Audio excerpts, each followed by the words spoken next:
pagi teman-teman, kita berjumpa lagi dalam video online ya, pembelajaran video online masih mengenai kompetensi HR, kompetensi PIS HR Management.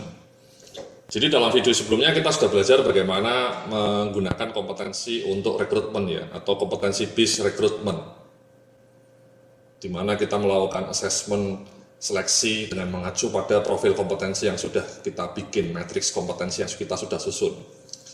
Nah, dalam kesempatan ini kita akan belajar mengenai kompetensi PIS career planning, bagaimana kompetensi itu digunakan untuk proses career planning atau promosi ya. Jadi langkahnya seperti ini Mas ya. Jadi yang pertama seperti yang Anda lihat ya, yang pertama adalah menyusun kebutuhan kompetensi perjabatan ya, kemudian setelah itu di-assess level kompetensi karyawannya, dan kemudian rumuskan pengembangan kompetensi yang dibutuhkan. Jadi ini untuk yang langkah pertama ini sudah kita lakukan Mas ya. Ini yang tadi saya sebut tabel atau matriks kompetensi, kebutuhan kompetensi perjabatan. Jadi sekali lagi tabel kebutuhan kompetensi perjabatan itu menjadi backbone ya, menjadi anchor untuk proses career planning ya. Jadi ini Mas ya, matriks kebutuhan level kompetensi proposisi atau kebutuhan kompetensi jabatan. Jadi ini tadi ketika seleksi kita sudah gunakan ini sebagai acuan. Nah, di dalam career planning ya kita gunakan juga sebagai acuan. Nah, bagaimana kebijakannya ya, sebaiknya kebijakannya ketika kita sudah punya matriks seperti ini, baik di kompetensi fungsional maupun kompetensi manajerial, bagaimana kemudian kebijakan promosinya, kebijakan karirnya. Nah, ini saya akan tunjukkan ya. Sekali lagi ini juga bisa Anda download filenya ya. Jadi panduan karir berbasis kompetensi. Jadi dalam file tabel kebutuhan tadi yang barusan sudah kita lihat telah diuraikan jenis dan level kompetensi minimal yang harus dikuasai untuk setiap posisi. Idealnya setiap karyawan harus sudah memenuhi persyaratan level kompetensi untuk posisi yang sekarang dijabat Mas. Jika ia belum mampu memenuhi level kompetensi yang dibutuhkan, maka ia diberi kesempatan untuk melakukan pelatihan atau pengembangan dalam area kompetensi tersebut selama maksimal 1 tahun. Setelah 1 tahun kita akses lagi, dan ternyata ia belum juga mampu memenuhi level kompetensi yang dipersyaratkan, maka ia dapat didemosi Mas ya, ke posisi yang lebih rendah, di mana kompetensi yang dipersyaratkan lebih rendah Mas. Ini memang kontroversial ya. Ini sekali lagi panduan saja Mas. Anda bisa, ini optional saja ya. Jadi intinya gini Mas, intinya ini kan Anda sudah menyusun ini Mas, ya sudah menyusun ini, selesai, kamusnya sudah disusun, skalanya sudah disusun, kebutuhannya sudah disusun. Apa langkah berikutnya? Langkah berikutnya ya memang sebaiknya di-assess nih masing-masing orang ini, masing-masing yang sekarang menduduki posisi ini di-assess. Nah ini dia, ini sebenarnya kunci dari kompetensi BIS HR Management ini. Banyak perusahaan sudah menyusun kamusnya, sudah bikin metrik kayak gini, tapi kemudian assessment-nya tidak dilakukan Mas. Itu yang kadang-kadang membuat proses kompetensi BIS HR Management tidak berjalan. Jadi Anda hanya menghabiskan waktu untuk menyusun kamus ini ya. Kamus kompetensi ini sudah disusun bagus kayak gini ya, rapi, ada skalanya, semua kompetensi sudah disusun. Kemudian sudah disusun matriks seperti ini untuk semua posisi ya, mungkin sampai 100 posisi gitu ya Mas ya. Nah setelah itu dibiarkan Mas, tidak ada tindak lanjut, itu useless Mas ya. Itu yang sering terjadi di banyak perusahaan Mas, yang saya saksikan ya. Mereka sudah susun kamusnya, bentuknya buku tebal, nyewa konsultan mahal mungkin sampai ratusan juta gitu ya. Sudah bikin seperti ini, sudah bikin seperti ini juga, tapi kemudian setelah itu berhenti. Nah, itu nggak ada gunanya. Nah ini saya tadi sudah ngajarin kamu bagaimana menggunakan ini untuk proses rekrutmen ya. Nah sekarang untuk career planning sama Mas. Jadi setelah Anda punya ini, idealnya nih manajer SDM-nya di-assess Mas untuk 5 kompetensi ini ya, yang prioritas lah. Ini saya menyebutnya bahkan ada 13 kompetensi ya. Tapi kalau misalnya Anda tidak punya resource, tidak punya waktu, tidak punya expertise, ya cukup 5 ini. Tapi bayangkan ini emang butuh energi banyak ya untuk mengakses manajer SDM, ada 5 kompetensi. Belum posisi-posisi lainnya Mas ya. Misalnya untuk keuangan, Anda juga nge-assess ada sampai 18 kompetensi. Ya.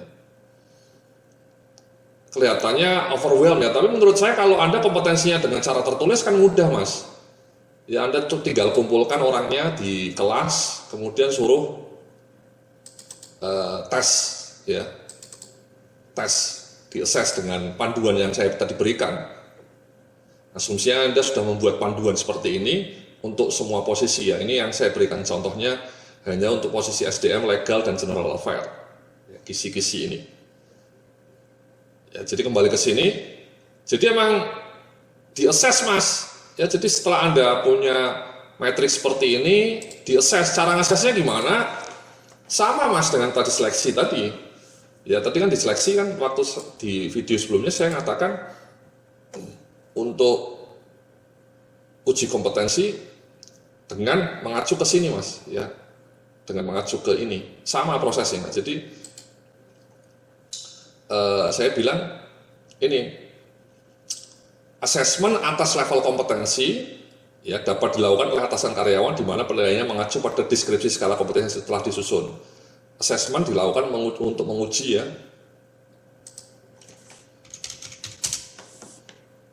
Ya.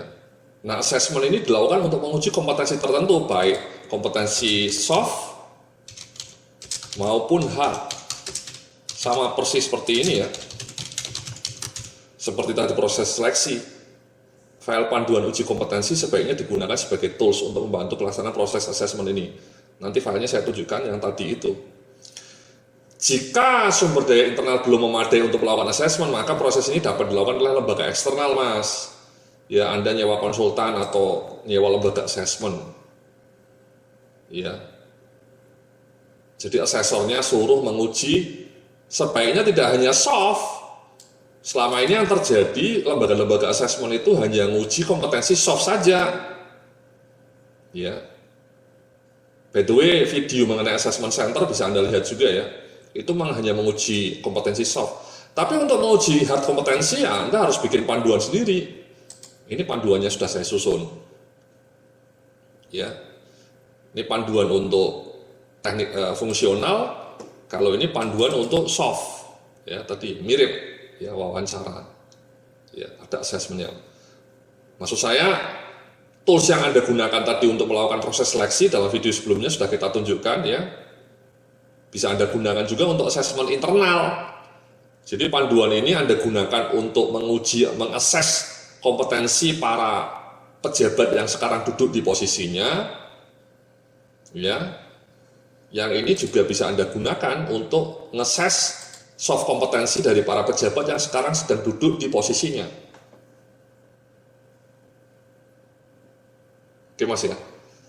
Jadi mirip Mas dengan proses seleksi tadi. Jadi dalam panduan seleksi kan tadi saya sudah bilang ya, bahwa ada kompetensi teknis dengan tertulis dan praktek, untuk kompetensi manajerial dengan wawancara. Nah proses ini, tools ini bisa Anda gunakan untuk assessment internal. Jadi kalau untuk kompetensi teknis fungsional ya dites juga, dipraktek, bahkan dikumpulkan dalam kelas. Kalau manajerial ya wawancara. Kalau Anda tidak bisa melakukan dua fungsi ini, ya Anda nyewa konsultan, Anda nyewa lembaga assessment. Tapi lembaga assessmentnya dikasih panduan. Mohon Pak ini pertanyaannya seperti ini untuk fungsional. Ya, tolong ditanyakan. Kalau untuk soft skill, tolong pertanyaannya seperti ini. Ya. Nah, nanti asesornya yang melakukan proses penilaian. Untuk mengetahui apakah manajer SDM di kompetensi ini nilainya 5 atau 4 atau 3. Dan juga kompetensi ininya Mas manajerialnya. Ini 5 semua nih bayangkan ya, berat.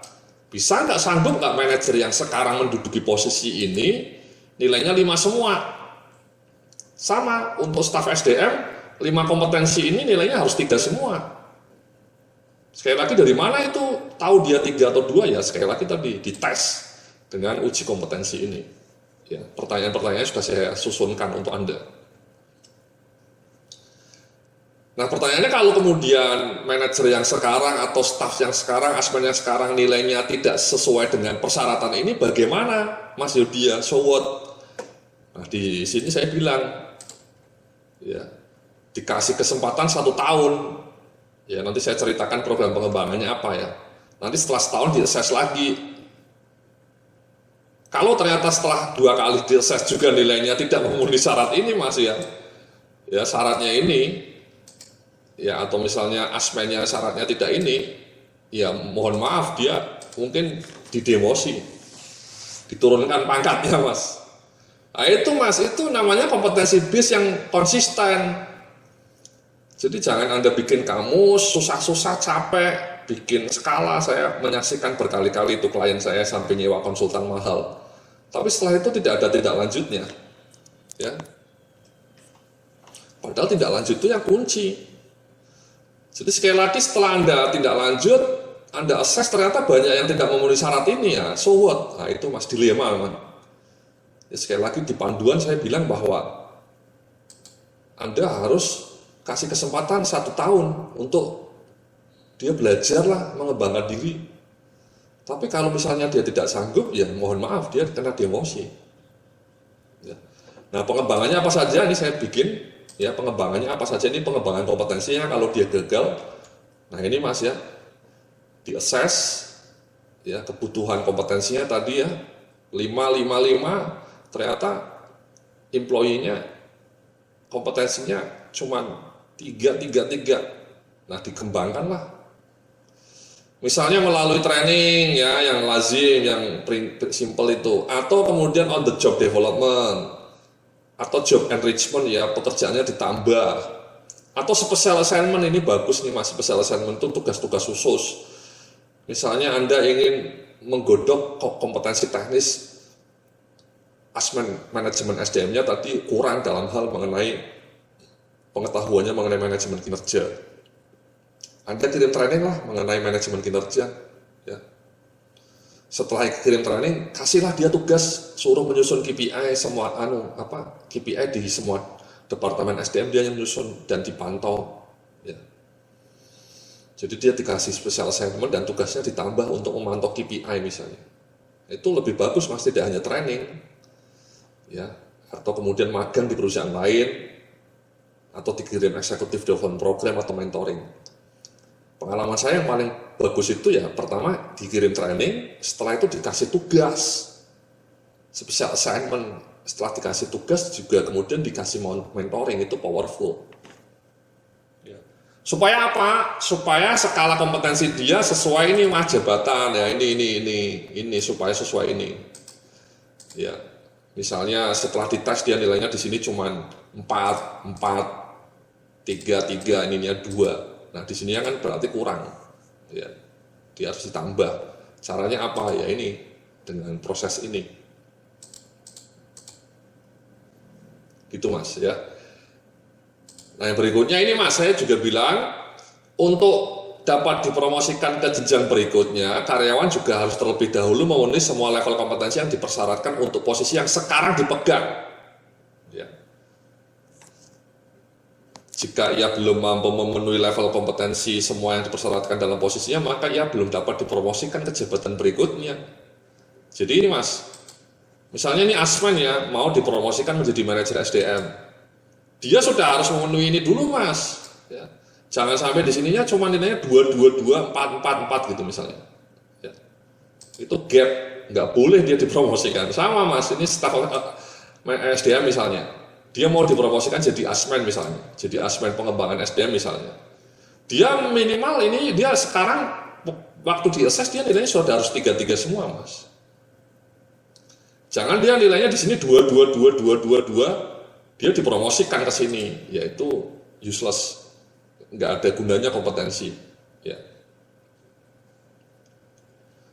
Atau ini misalnya ya soft kompetensinya, misalnya ini asmen mau dipromosikan menjadi manajer ya ini semua harus 4 semua nih Mas, leadershipnya 4, kerjasamanya skalanya 4, problem solvingnya 4. Kalau waktu di assess dia nilainya cuma 3 ya tidak recommended untuk dipromosikan ke manajer SDM. Dia harus ikut training dulu, harus ikut pengembangan, ya. Bahkan dia boro-boro dipromosikan.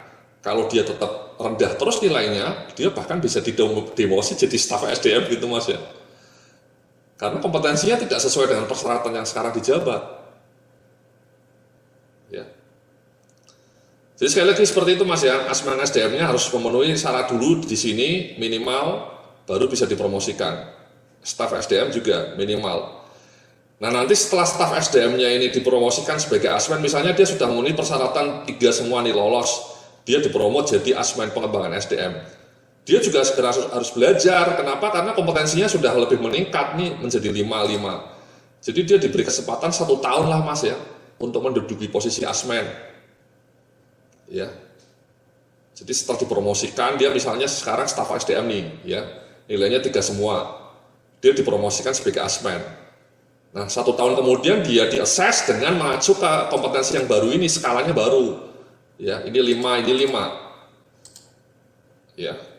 Dia harus memenuhi syarat ini, dia harus menjadi 5. Asumsinya selama setahun dia memegang posisi ini, dia belajar juga, belajar mengembangkan diri melalui tadi program mentoring, program training, special assignment, supaya ketika 1 tahun kemudian di-assess, dia nilainya sudah 5 di sininya.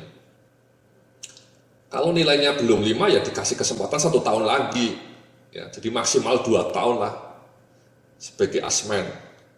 Ketika 2 tahun lagi kemudian dia tetap tidak bisa 5, hanya 4 di sini, ya mohon maaf, dia kembali ke posisi semula sebagai staf SDM. Itu mas, ya seperti sepak bola itu loh mas, simple ya.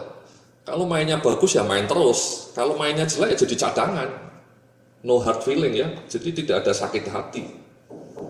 Di Indonesia mungkin, ya bahkan di dunia ya. Kalau Anda sudah dipromosikan, setelah itu di-assess tidak sanggup dikembalikan, itu kelihatannya aneh. Sebenarnya tidak ada hal yang aneh mas. Kalau Anda mau konsisten menerapkan kompetensi BIS HR Management ya.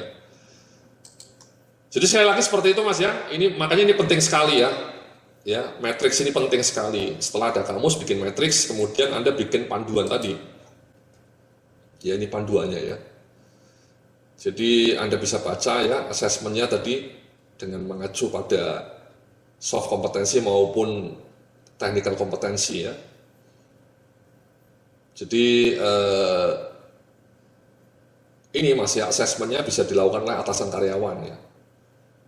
Jadi dia menginterview, mungkin atasan karyawan ditemani dengan HRD ya, staf HRD ya. Kalau misalnya tidak sanggup melakukan asesmen sendiri ya, Anda nyewa lembaga eksternal. Menurut saya sebaiknya si atasannya ya sama staf HRD ya melakukan wawancara ya ataupun mau melakukan ujian tertulis.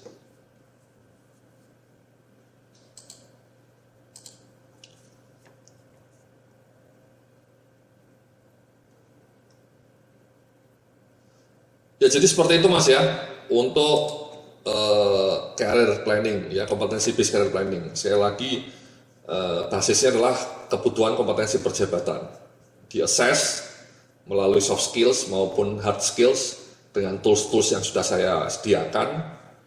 Anda assess, kalau tidak memenuhi ya disuruh belajar, kalau tidak bisa ya didemosi mas ya.